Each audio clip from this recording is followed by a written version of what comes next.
ಅಧ್ಯಾಯ 5. ಗೂಟಗಳನ್ನು ಬಲಪಡಿಸು. ನಿನ್ನ ಹಗ್ಗಗಳನ್ನು ಉದ್ದ ಮಾಡಿ ಗೂಟಗಳನ್ನು ಬಲಪಡಿಸು. ನೀನು ಎಲ್ಲ ಕಡೆಗಳಲ್ಲಿಯೂ ಹಬ್ಬಿಕೊಳ್ಳುವಿ. ಯೆಶಾಯ ಅಧ್ಯಾಯ 54 ವಚನ 2-3.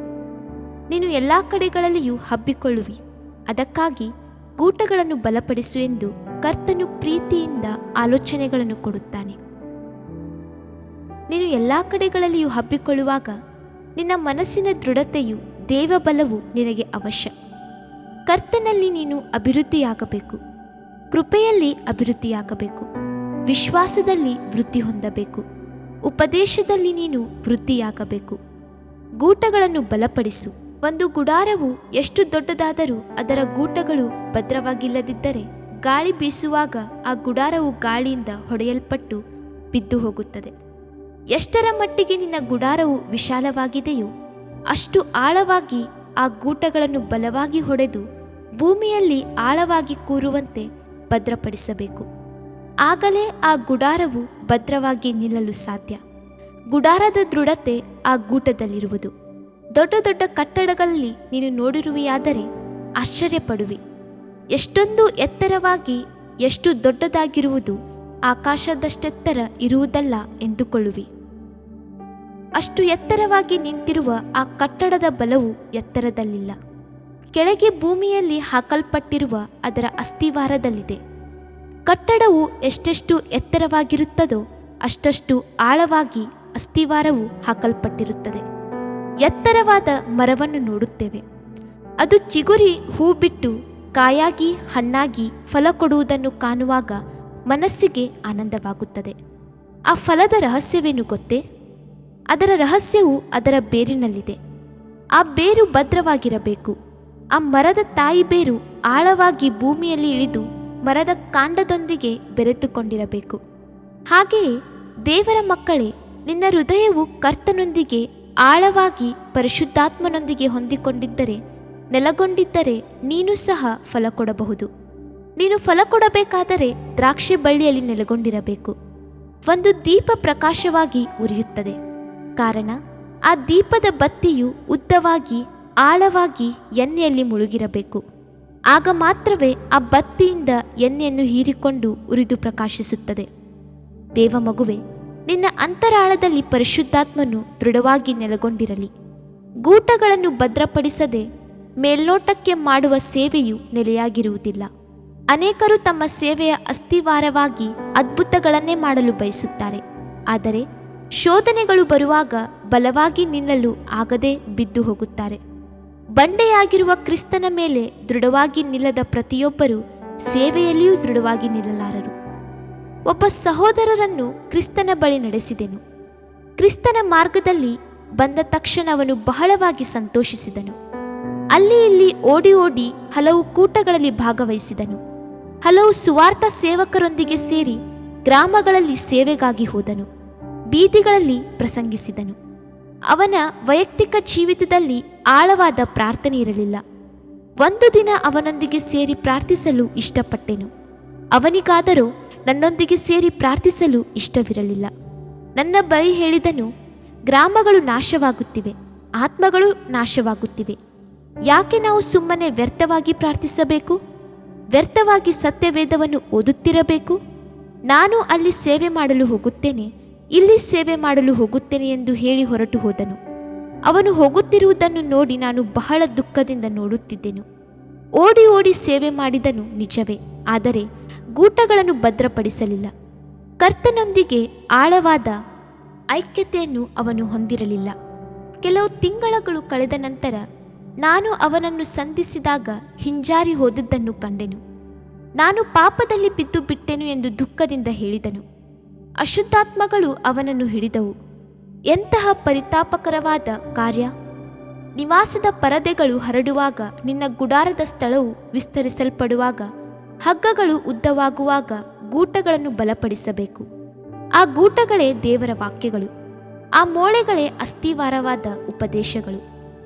ಅಸ್ಥಿವಾರದ ಉಪದೇಶಗಳನ್ನು ವೃದ್ಧಿಪಡಿಸು. ಆದಿ ಅಪೊಸ್ತಲರ ಚರಿತ್ರೆಯನ್ನು ಓದಿ ನೋಡಿರಿ. ಅವರು ಬಹಳ ವೇಗವಾಗಿ ಹರಡಿಕೊಂಡರು.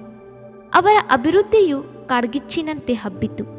ಅಷ್ಟರ ಮಟ್ಟಿಗೆ ಹರಡಿಕೊಂಡರೂ ಸಹ ಅವರು ಕ್ರಿಸ್ತನಲ್ಲಿ ಜೀವಿಸುತ್ತಿದ್ದರು.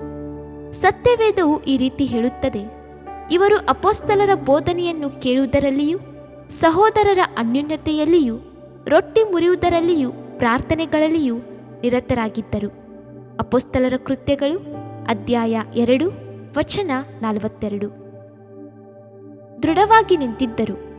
ವಾಕ್ಯವು ಈ ರೀತಿ ಹೇಳುತ್ತದೆ, ಪ್ರತಿದಿನ ಎಡಬಿಡದೆ ದೇವಾಲಯದಲ್ಲಿಯೂ ಮನೆ ಮನೆಯಲ್ಲಿಯೂ ಉಪದೇಶ ಮಾಡುತ್ತಾ ಕ್ರಿಸ್ತನಾದ ಯೇಸುವಿನ ವಿಷಯವಾದ ಸುವಾರ್ತೆಯನ್ನು ಸಾರುತ್ತಾ ಇದ್ದರು. ಅನೇಕರು ದೇವರ ವಾಕ್ಯದಲ್ಲಿ ದೃಢವಾಗಿರದೆ ಹೊರಗಿನ ತೋರಿಕೆಯಲ್ಲಿ ಜೀವಿಸುತ್ತಾರೆ. ಕೆಲವರು ಪ್ರೀತಿ ಮಾತ್ರ ಸಾಕು, ಉಪದೇಶ ಬೇಡ ಎನ್ನುತ್ತಾರೆ. ಪ್ರೀತಿಯೂ ಬೇಕು, ಅದೇ ಸಮಯದಲ್ಲಿ ಉಪದೇಶವೂ ಬೇಕು. ಯೇಸು ಹೇಳಿದ್ದು, ನಾನು ನನ್ನ ತಂದೆಯ ಆಜ್ಞೆಗಳನ್ನು ಕೈಗೊಂಡು ನಡೆದು ಆತನ ಪ್ರೀತಿಯಲ್ಲಿ ನೆಲೆಗೊಂಡಿರುವ ಮೇರೆಗೆ ನೀವು ನನ್ನ ಆಜ್ಞೆಗಳನ್ನು ಕೈಗೊಂಡು ನಡೆದರೆ ನನ್ನ ಪ್ರೀತಿಯಲ್ಲಿ ನೆಲೆಗೊಂಡಿರುವಿರಿ. ಯೋಹಾನನು ಬರೆದ ಸುವಾರ್ತೆ ಅಧ್ಯಾಯ 15 ವಚನ 10. ಕರ್ತನ ಆಜ್ಞೆಗಳು ಚಿಕ್ಕದಾಗಿರಲಿ ದೊಡ್ಡದೇ ಆಗಿರಲಿ, ನಾವು ಅದನ್ನು ಕೈಗೊಂಡು ನಡೆಯಲೇಬೇಕು. ಚಿಕ್ಕ ಮಕ್ಕಳ ಹಾಗೆ ಅದನ್ನು ಅಂಗೀಕರಿಸಿಕೊಳ್ಳಬೇಕು. ಕರ್ತನ ಆಜ್ಞೆಗಳನ್ನು ಉಪದೇಶಗಳಲ್ಲಿಯೂ ತಪ್ಪಾಗಿಯೋ ಅಥವಾ ತರ್ಕ ರೀತಿಯಲ್ಲಿಯೋ ಮಾತಾಡದೆ ಎಚ್ಚರಿಕೆಯಾಗಿರಬೇಕು. ನಮ್ಮ ದೇವರು ಪ್ರೀತಿ ಸ್ವರೂಪಿ ಹೌದು, ಆದರೆ ಕರ್ತನು ತನ್ನ ನೀತಿಯಂತೆ ಪ್ರೀತಿಯಿಂದ ನ್ಯಾಯ ತೀರ್ಪು ಮಾಡದೆ ನೀತಿಯುಳ್ಳ ನ್ಯಾಯಾಧಿಪತಿಯಾಗಿ ತನ್ನ ವಾಕ್ಯದಂತೆ ನ್ಯಾಯವನ್ನು ತೀರಿಸುತ್ತಾನಲ್ಲ. ಆಕಾಶವೂ ಭೂಮಿಯೂ ಅಳಿದು ಹೋದರೂ ಆತನ ಮಾತುಗಳು ಅಳಿದು ಹೋಗುವುದೇ ಇಲ್ಲ. ನಮ್ಮ ದೇವರು ಪ್ರೀತಿ ಸ್ವರೂಪಿ. ಆಜ್ಞಾವಿಧಿಗಳನ್ನು ಕೊಟ್ಟಿರುತ್ತಾನಲ್ಲ, ಧರ್ಮಶಾಸ್ತ್ರವನ್ನು ನಮ್ಮ ಕೈಯಲ್ಲಿ ಕೊಟ್ಟಿರುತ್ತಾನಲ್ಲ. ನನ್ನ ಕಟ್ಟಳೆಗಳನ್ನೆಲ್ಲ ಕೈಕೊಂಡು ನಡೆಯೆಂದು ಮೋಶೆಗೆ ಹೇಳಿದ್ದಾನಲ್ಲ. ಈ ಧರ್ಮಶಾಸ್ತ್ರವು ಯಾವಾಗಲೂ ನಿನ್ನ ಬಾಯಲ್ಲಿರಲಿ.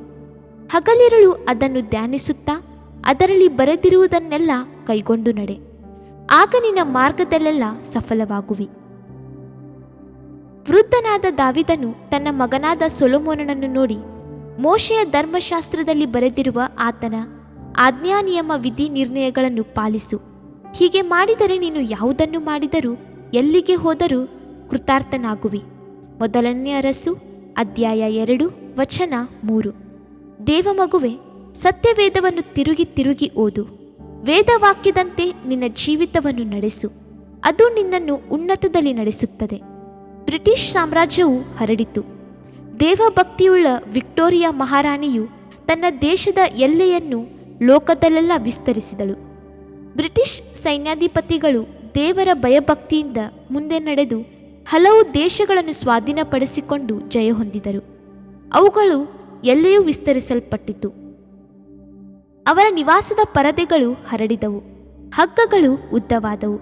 ವಿಕ್ಟೋರಿಯಾ ಮಹಾರಾಣಿಯನ್ನು ಆಫ್ರಿಕಾ ದೇಶದ ಅಧ್ಯಕ್ಷರು ಒಂದು ಸಾರಿ ಸಂಧಿಸಿ, ನಿಮ್ಮ ಸಾಮ್ರಾಜ್ಯವು ಇಷ್ಟರ ಮಟ್ಟಿಗೆ ಲೋಕದಲ್ಲೆಲ್ಲಿಯೂ ಹಬ್ಬಿಕೊಂಡಿರುವುದು ರಹಸ್ಯವೇನು ಎಂದು ಕೇಳಿದಾಗ ವಿಕ್ಟೋರಿಯಾ ಮಹಾರಾಣಿಯು ಸತ್ಯವೇದವನ್ನು ಎತ್ತಿ ತೋರಿಸಿ, ನಮ್ಮ ದೇಶವು ಅಭಿವೃದ್ಧಿ ಹೊಂದಿರುವ ಕಾರಣ ಸತ್ಯವೇದ ಎಂದು ಹೇಳಿದರು. ಅವರು ದೇವರ ವಾಕ್ಯದಲ್ಲಿ ಸ್ಥಿರವಾಗಿದ್ದುದರಿಂದ ಕರ್ತನು ಅವರನ್ನು ಆಶೀರ್ವದಿಸಿ ಅಭಿವೃದ್ಧಿಪಡಿಸಿದನು. ಪ್ರಾರ್ಥನಾ ಜೀವಿತದಲ್ಲಿ ಸ್ಥಿರವಾಗಿರು. ಬೇಸರಗೊಳ್ಳದೆ ಪ್ರಾರ್ಥನೆ ಮಾಡಿರಿ. ಪ್ರಾರ್ಥನಾ ಜೀವಿತದಲ್ಲಿ ಸ್ಥಿರವಾಗಿ ನಿಲ್ಲಿರಿ ಎಂದು ಅಪೊಸ್ತಲನಾದ ಪೌಲನು ನಮಗೆ ಆಲೋಚನೆ ಕೊಡುತ್ತಾನೆ. ರೋಮಾಪುರದವರ ಬರೆದ ಪತ್ರಿಕೆ ಅಧ್ಯಾಯ 12 ವಚನ 12. ಪ್ರಾರ್ಥನೆಯು ಮನುಷ್ಯನಿಗೆ ಉಸಿರಿನಂತೆ. ಆತ್ಮಭಾರವುಳ್ಳವರಾಗಿ ಪ್ರಾರ್ಥಿಸುವವರು ಎಂದಿಗೂ ಬಿದ್ದು ಹೋಗುವುದಿಲ್ಲ. ಕರ್ತನಿಗಾಗಿ ಕಾದಿರುವವರು ಎಡುವುದಿಲ್ಲ. ಪ್ರಾರ್ಥನೆಯ ಜೀವಿತವೇ ಒಂಟಿಯಾದ ಮನುಷ್ಯನಿಗೆ ಅಸ್ಥಿವಾರವಾಗಿರುತ್ತದೆ. ಪ್ರಾರ್ಥನೆಯು ನಮ್ಮನ್ನು ದೇವರನ್ನು ಒಂದುಗೂಡಿಸುತ್ತದೆ.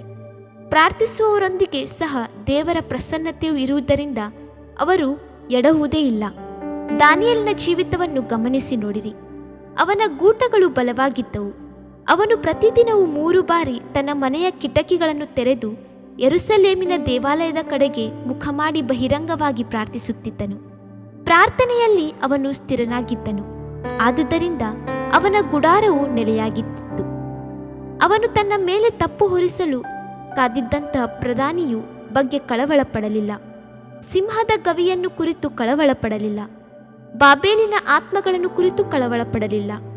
ಪ್ರಾರ್ಥನೆಯಲ್ಲಿ ಸ್ಥಿರವಾಗಿದ್ದುದರಿಂದ ರಾಜನ ತೀರ್ಪಿನ ಕುರಿತಾಗಿಯೂ ಕಳವಳಗೊಳ್ಳಲಿಲ್ಲ. ಅವನ ಗೂಟಗಳು ಸ್ಥಿರವಾಗಿದ್ದವು. ಆದುದರಿಂದಲೇ ಕರ್ತನು ಸಿಂಹದ ಬಾಯನ್ನು ಕಟ್ಟಿಹಾಕಿದನು. ಸಿಂಹಗಳು ಅವನಿಗೆ ಯಾವ ಹಾನಿಯನ್ನು ಮಾಡಲಿಲ್ಲ. ದಾನಿಯೇಲನಿಗೆ ಜಯವಾಯಿತು. ಪ್ರಾರ್ಥನೆಯಲ್ಲಿ ಸ್ಥಿರವಾಗಿರುವ ಅಪೊಸ್ತಲನಾದ ಪೌಲನು ದೇವ ಮಕ್ಕಳಾದ ನಮಗೆ ಆಲೋಚನೆಯನ್ನು ಕೊಡುತ್ತಾನೆ. ನೀವು ಪವಿತ್ರಾತ್ಮ ಪ್ರೇರಿತರಾಗಿ ಎಲ್ಲ ಸಮಯಗಳಲ್ಲಿಯೂ ಸಕಲ ವಿಧವಾದ ಪ್ರಾರ್ಥನೆಯಿಂದಲೂ ವಿಜ್ಞಾಪನೆಯಿಂದಲೂ ದೇವರನ್ನು ಪ್ರಾರ್ಥಿಸಿರಿ. ಇದರಲ್ಲಿ ಪೂರ್ಣ ಸ್ಥಿರಚಿತ್ತರಾಗಿದ್ದು ದೇವಜನರೆಲ್ಲರ ವಿಷಯದಲ್ಲಿ ವಿಜ್ಞಾಪನೆ ಮಾಡುತ್ತಾ ಎಚ್ಚರವಾಗಿರಿ. ಎಫೆಸಿ ಅಧ್ಯಾಯ 6 ವಚನ 18. ಪ್ರಾರ್ಥನೆ ಜೀವಿತ ದೃಢವಾಗಿದ್ದರೆ ನಮ್ಮ ಸೇವೆಯು ವೃದ್ಧಿಯಾಗುತ್ತದೆ. ಪ್ರಾರ್ಥನೆಯ ಜೀವಿತದಲ್ಲಿ ನಾವು ಆಸಕ್ತಿಯುಳ್ಳವರಾಗಿದ್ದರೆ ಆತ್ಮೀಯ ಜೀವಿತದಲ್ಲಿ ಶಕ್ತಿಯುತವಾಗಿರುತ್ತೇವೆ. ಯೇಸು ಗೆತ್ಸೇಮನೆ ತೋಟದಲ್ಲಿ ಶಿಷ್ಯರನ್ನು ನೋಡಿ 1 ಗಂಟೆ ಕಾಲವಾದರೂ ನನ್ನೊಂದಿಗೆ ಎಚ್ಚರವಾಗಿರಲಾರಿರಿ, ಪ್ರಾರ್ಥಿಸಲಾರಿರಿ ಎಂದು ಕೇಳಿದನು. ಆದರೆ ಪೇತ್ರನ ಕಣ್ಣುಗಳಾದರೂ ನಿದ್ರೆಯ ಮತ್ತಿನಲ್ಲಿದ್ದವು.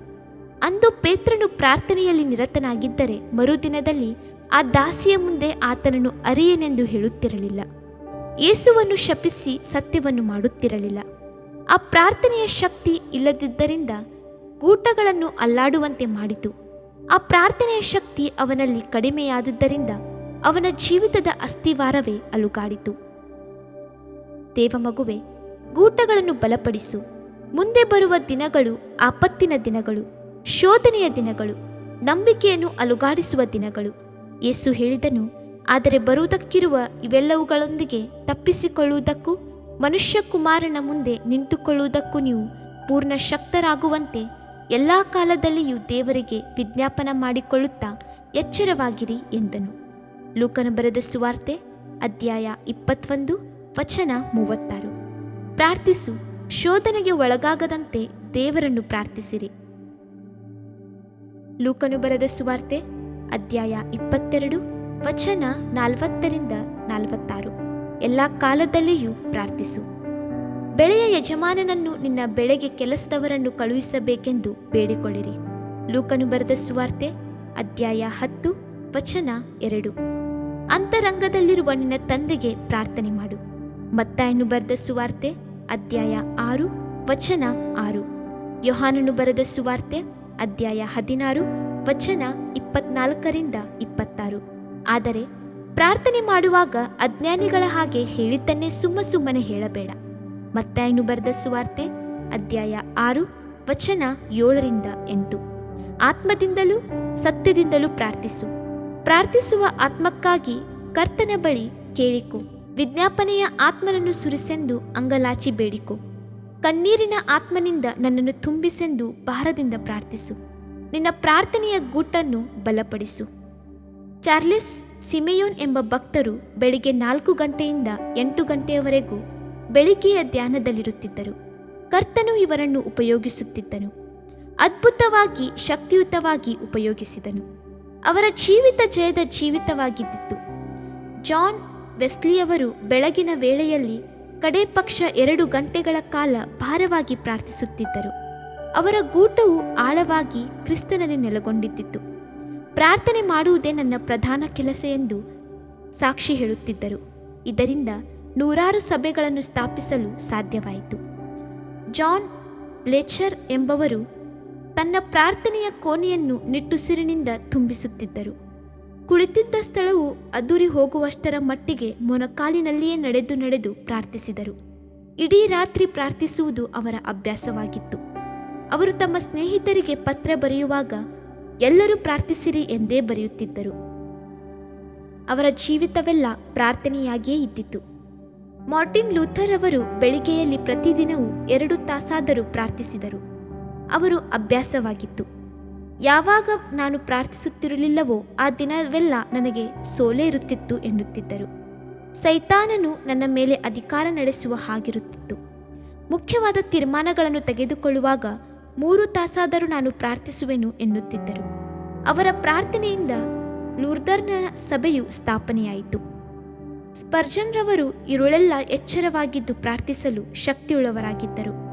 ಹನ್ನಳಂತೆ ಕಣ್ಣೀರು ಸುರಿಸುತ್ತಾ ತುಟಿಗಳನ್ನು ಮಾತ್ರವೇ ಆಡಿಸುತ್ತಾ ತನ್ನ ಹೃದಯದ ಭಾರವನ್ನೆಲ್ಲ ದೇವರಿಗೆ ತಿಳಿಯಪಡಿಸುತ್ತಿದ್ದರು. ಕರ್ತನ ಕೃಪೆಯಿಂದಲೂ ಶಕ್ತಿಯಿಂದಲೂ ಸಾವಿರಾರು ಆತ್ಮಗಳನ್ನು ಕರ್ತನ ಬಳಿ ನಡೆಸಿದರು. ಪ್ರಾರ್ಥನಾ ವೀರರಾದ E.M. ಬ್ಲೆಂಡ್ಸ್, ಜಾನ್ ವೆಲ್ಸಿಯವರು ಹಾಗೆ ಅಧಿಕವಾದ ಸಮಯದಲ್ಲಿ ಪ್ರಸಂಗಿಸಿದರು. ಪ್ರಾರ್ಥನೆಯಲ್ಲಿಯೂ ಸಮಯ ಕಳೆಯುತ್ತಿದ್ದರು. ಅವರ ಪ್ರಸಂಗದ ಉದ್ದೇಶ, ಪ್ರಸಂಗದ ಆಳವಾದ ಸಂದೇಶವು ಎಲ್ಲವೂ ಪ್ರಾರ್ಥನೆಯಾಗೇ ಇದ್ದಿತು. ಪ್ರಾರ್ಥನೆಯ ಬಗ್ಗೆ ಅನೇಕ ಪುಸ್ತಕಗಳನ್ನು ಬರೆದಿರುತ್ತಾರೆ. ದೇವ ಮಗುವೆ, ಇಂದು ನೀನು ನಿನ್ನ ಸಮಯವನ್ನು ಕರ್ತನೆಗಾಗಿ ದೊಡ್ಡ ಕಾರ್ಯಗಳನ್ನು ಮಾಡುವ ಸಮಯವಾಗಿದೆ. ಪ್ರಾರ್ಥಿಸಿದರೆ ಮಾತ್ರವೇ ಶಕ್ತಿಯನ್ನು, ಕೃಪೆಯನ್ನು ಹೊಂದಿಕೊಳ್ಳುವಿ. ಪ್ರಾರ್ಥನೆಯನ್ನು, ಪಾರಂಪರ್ಯವಾದ ಪ್ರಾರ್ಥನೆಯನ್ನು ಬಿಟ್ಟು ಹೊರಗೆ ಬಾ. ಕರ್ತನು ನಿನ್ನನ್ನು ಪ್ರಾರ್ಥನೆಯ ಆತ್ಮನಿಂದ ತುಂಬಿಸಲಿ. ದೇವರೊಂದಿಗೆ ಆಳವಾಗಿ ಬೇರೂರು. ದೇವರ ಮಕ್ಕಳಿಗೂ ಆತ್ಮನಾದವನಿಗೂ ನಡುವೆ ಒಂದು ಸ್ಥಿರವಾದ ಆಳವಾದ ಸಂಬಂಧವಿದೆ.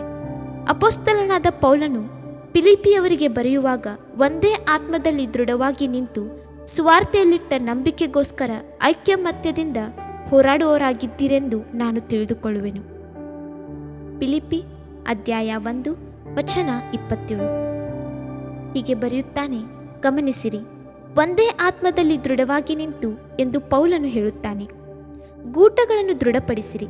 ಇದನ್ನು ಹೇಳಿ ಅವರ ಮೇಲೆ ಊದಿ ಅವರಿಗೆ ಪವಿತ್ರಾತ್ಮ ವರವನ್ನು ತೆಗೆದುಕೊಳ್ಳಿರಿ ಎಂದು ಹೇಳಿದನು. ಯೋಹಾನನು ಬರೆದ ಸುವಾರ್ತೆ ಅಧ್ಯಾಯ 20 ವಚನ 22. ಆ ಪರಿಶುದ್ಧಾತ್ಮನಿಗಾಗಿ ಅವರೆಲ್ಲರೂ ಯೆರೂಸಲೇಮಿನಲ್ಲಿ ಕಾದಿರುವಾಗ ಉನ್ನತ ಬಲದಿಂದ ತುಂಬಿಸಲ್ಪಟ್ಟರು. ಪವಿತ್ರಾತ್ಮನ ಶಕ್ತಿಯು ಅವರ ಮೇಲೆ ಶಕ್ತಿಯುತವಾಗಿ ಬಂದಿಳಿಯಿತು. ಅವರು ವಿಶೇಷ ಬಲದಿಂದ ಸುವಾರ್ತಿಕರಾಗಿ ಯೆರೂಸಲೇಮನ್ನೇ ಅಲ್ಲಾಡಿಸಿದರು, ಲೋಕವನ್ನೇ ಅಲ್ಲೋಲ ಕಲ್ಲೋಲಪಡಿಸಿದರು. ಅವರು ಎಲ್ಲ ಕಡೆಗಳಲ್ಲಿಯೂ ಹಬ್ಬಿಕೊಂಡರು. ಮೂಡಿ ಎಂಬ ಭಕ್ತನ ಜೀವನ ಚರಿತ್ರೆಯನ್ನು ಓದಿ ನೋಡಿರಿ. ಆರಂಭದ ದಿನಗಳಲ್ಲಿ ಅವರು ರಕ್ಷಣೆ ಹೊಂದಿದ ದಿನಗಳಲ್ಲಿಯೇ ಸೇವೆ ಮಾಡಲು ಆರಂಭಿಸಿದರು. ಆತ್ಮಭಾರವು ಅಧಿಕವಾಗಿತ್ತು. ತಮಗೆ ಸಿಕ್ಕಿದ ಸ್ವಲ್ಪ ಬಲದಲ್ಲಿಯೇ ಕರ್ತನಿಗೆಂದು ಸತ್ಯದಿಂದಲೂ ಉತ್ತಮವಾಗಿಯೂ ಕೆಲಸ ಮಾಡುತ್ತಾ ಬಂದರು. ಆದರೆ ಅವರ ಸೇವೆಯಲ್ಲಿ ಬೆಳೆಯು ಕಾಣಲಿಲ್ಲ. ಒಂದು ದಿನ ಅವರು ಮೆಥೋಡಿಸ್ಟ್ ಸಭೆಯಲ್ಲಿ ಪ್ರಸಂಗಿಸಿ ಹೊರಗೆ ಬಂದಾಗ ಇಬ್ಬರು ಸಹೋದರಿಯರು ಅವರನ್ನು ಸಂಧಿಸಿ, ಅಯ್ಯ, ನಾವು ನಿಮಗಾಗಿ ಭಾರವುಳ್ಳವರಾಗಿ ಪ್ರಾರ್ಥಿಸುತ್ತಿದ್ದೇವೆ ಎಂದರು. ಅವರಿಗೆ ಕೋಪ ಬಂದಿತು. ನನಗಾಗಿ ಏಕೆ ಪ್ರಾರ್ಥಿಸುವಿರಿ? ರಕ್ಷಣೆ ಹೊಂದಿದವರಿಗಾಗಿ ಪ್ರಾರ್ಥಿಸಿರಿ. ಪಾಪಿಗಳು ದೇವರ ಕಡೆಗೆ ತಿರುಗಿಕೊಳ್ಳುವ ಹಾಗೆ ಪ್ರಾರ್ಥಿಸಿರಿ ಎಂದು ಗದರಿಸಿದರು. ಅದಕ್ಕೆ ಅವರು ತಾಳ್ಮೆಯಿಂದ, ಅಯ್ಯ, ನಿಮಗೆ ಪರಿಶುದ್ಧಾತ್ಮನ ಅಭಿಷೇಕ ಅವಶ್ಯ, ಉನ್ನತ ಬಲ ಅಗತ್ಯ. ಆಗಲೇ ನಿಮ್ಮ ಸೇವೆ ಎಲ್ಲೆಯೂ ವಿಸ್ತರಿಸುತ್ತದೆ, ನೀವು ಎಲ್ಲ ಕಡೆಗಳಲ್ಲಿಯೂ ಹಬ್ಬಿಕೊಳ್ಳುವಿರಿ ಎಂದು ಹೇಳಿದರು. ಅಂದು ಅವರಿಗೆ ಈ ರಹಸ್ಯ ತಿಳಿಯಲಿಲ್ಲ. ಆ ಸಹೋದರಿಯರನ್ನು ಅಸಡ್ಡೆ ಮಾಡಿ ಹೋಗಿಬಿಟ್ಟರು. ಕೆಲವು ದಿನಗಳು ಕಳೆದವು. ಅವರ ಹೃದಯದಲ್ಲಿ ಸಮಾಧಾನವಿರಲಿಲ್ಲ. ಆ ಸಹೋದರಿಯರು ಮಾತನಾಡಿದ ಮಾತುಗಳು ಅವರನ್ನು ಚಿಂತೆಗೆ ಈಡು ಮಾಡಿತು. ಚಿಂತಿಸಲು ಆರಂಭಿಸಿದರು. ಮತ್ತೆ ಅವರನ್ನು ಭೇಟಿ ಮಾಡಿ ಪರಿಶುದ್ಧಾತ್ಮನನ್ನು ಹೊಂದಿಕೊಳ್ಳುವುದು ಹೇಗೆ, ಆತ್ಮನ ಅಭಿಷೇಕದಿಂದ ತುಂಬಿಸಲ್ಪಡುವುದು ಹೇಗೆ ಎಂದು ಕೇಳಿದಾಗ ಅವರು ಆ ವಿಷಯವಾಗಿ ಎಲ್ಲವನ್ನು ವಿವರವಾಗಿ ತಿಳಿಸಿದರು. ಮತ್ತು ಕರ್ತನು ಅದನ್ನು ಕೊಡಲು ಶಕ್ತನು, ನಿಮಗೆ ಆ ಶಕ್ತಿಯನ್ನು ಕೊಡುವನು ಎಂದು ಹೇಳಿದರು. ಅಂದಿನಿಂದ ಅವರು ಹಗಲು ರಾತ್ರಿ ಪರಿಶುದ್ಧಾತ್ಮನ ವರವನ್ನು ಅಪೇಕ್ಷಿಸಿ ಪ್ರಾರ್ಥಿಸಿದರು. ಒಂದು ದಿನ ಅವರು ನ್ಯೂಯಾರ್ಕ್ ನಗರದಲ್ಲಿ ಬೀದಿಯಲ್ಲಿ ಪ್ರಾರ್ಥನೆಯಿಂದಲೂ ಭಾರದಿಂದಲೂ ಆಸಕ್ತಿಯಿಂದಲೂ ನಡೆದುಕೊಂಡು ಹೋಗುತ್ತಿರುವಾಗ ದಿಢೀರೆಂದು ಆತ್ಮನಾದವನು ಅವರ ಮೇಲೆ ಶಕ್ತಿಯುತವಾಗಿ ಇಳಿದನು. ಪರಲೋಕದ ಶಕ್ತಿಯು ಅವರ ಮೇಲೆ ಬಂದಿಳಿಯಿತು. ಆ ದೇವರ ಶಕ್ತಿಯು ಅವರ ಮೇಲೆ ಇಳಿದು ಬಂದಿದ್ದರಿಂದ ಅವರು ಪವಿತ್ರಾತ್ಮನ ಶಕ್ತಿಯಿಂದ ತುಂಬಿಸಲ್ಪಟ್ಟರು. ಎಲ್ಲಿಗೆ ಹೋಗುವುದು, ಎಲ್ಲಿ ಹೋಗಿ ಪ್ರಾರ್ಥಿಸುವುದು ಎಂದು ತಿಳಿಯದವರಾಗಿ ಅಲ್ಲಿರುವ ತಮ್ಮ ಮಿತ್ರನ ಮನೆಗೆ ಓಡಿಹೋದರು. ಅಲ್ಲಿ ಅವರು ಏಕಾಂತವಾದ ಕೋಣೆಯೊಳಗೆ ಹೋಗಿ ಮೊಣಕಾಲಿನಲ್ಲಿ ನಿಂತು ಪ್ರಾರ್ಥಿಸಿದರು.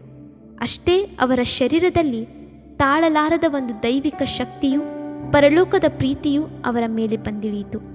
ಹೃದಯ ಪರವಶವಾಗಿ ದೇವರನ್ನು ಸ್ತುತಿಸಲು ಆರಂಭಿಸಿದರು. ಈ ಸಂತೋಷವನ್ನು ಅವರ ಶರೀರದಲ್ಲಿ ತಾಳಿಕೊಳ್ಳಲಾಗಲಿಲ್ಲ. ದೇವರೇ, ಈ ಪರಲೋಕದ ದೈವಿಕ ಪ್ರೀತಿಯನ್ನು, ಶಕ್ತಿಯನ್ನು ನನ್ನ ಶರೀರದಲ್ಲಿ ತಾಳಲಾಗುತ್ತಿಲ್ಲವಲ್ಲ, ಇದರಿಂದ ನನ್ನ ಉಸಿರು ನಿಂತು ಹೋಗುತ್ತದೇನೋ ಎನ್ನಿಸುತ್ತಿದೆ. ಇಷ್ಟು ಅಧಿಕವಾಗಿ ನನ್ನನ್ನು ತುಂಬಿಸಿದ್ದಿರಲ್ಲ ಎಂದು ಹೇಳಿ ಕರ್ತನನ್ನು ಸ್ತುತಿಸಲು ಆರಂಭಿಸಿದರು.